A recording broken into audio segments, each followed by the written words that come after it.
আমি পলিটিক্যাল কেউ না, আমি একজন স্পোর্টসম্যান, একজন চিরগণিয়ান আর একজন প্রাউড বাংলাদেশি।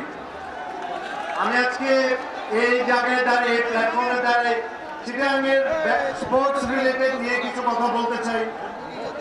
আমি বলতে চাই একটা সময় এমন ছিল যে সময় ক্রিকেট বলেন, ফুটবল বলেন বা অন্য যে কোনো স্পোর্টস বলেন, চিটাগাং থেকে 6 জন 7 জন 8 জন ন্যাশনাল টিমে রিপ্রেজেন্ট করতেন।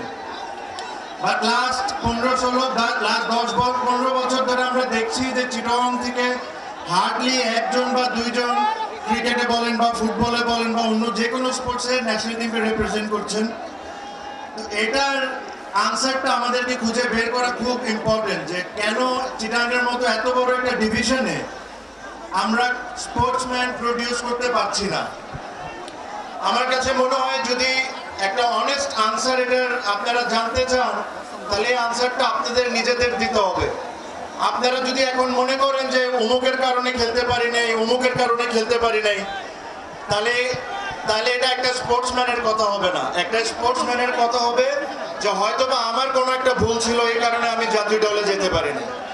তো আমাদেরকে ওই জিনিসটা আগে মেনে নিতে হবে যে আমাদের কি ভুল ছিল, আমরা কোন জায়গায় ভালো কাজ করতে পারি, যেভাবে আমি ন্যাশনাল টিম আমরা রিপ্রেজেন্ট করতে পারি ইন ডিফারেন্ট সেক্টর। যেদিন ওই জিনিসগুলো আমরা বের করে নিব, ইনশাল্লাহ দেখবেন যে ঠিক আজ থেকে 10, 15, 20 বছর আগে চিটাগাং থেকে অনেকে রিপ্রেজেন্ট করতো বাংলাদেশের বিভিন্ন স্পোর্টসকে, আমরা আবার ওই জায়গাটা ফিরে পাবো। আমার সাথে হেলাল ভাইয়ের কথা হয়, ইশরাফিল ভাইয়ের কথা হয়, হুম্মাম ভাইয়ের কথা হয় চিটাগাংয়ের স্পোর্টস নিয়ে, যে আমরা কিভাবে করে চিটাগাংয়ের স্পোর্টসকে আগের জায়গার মতো নিয়ে আসতে পারি।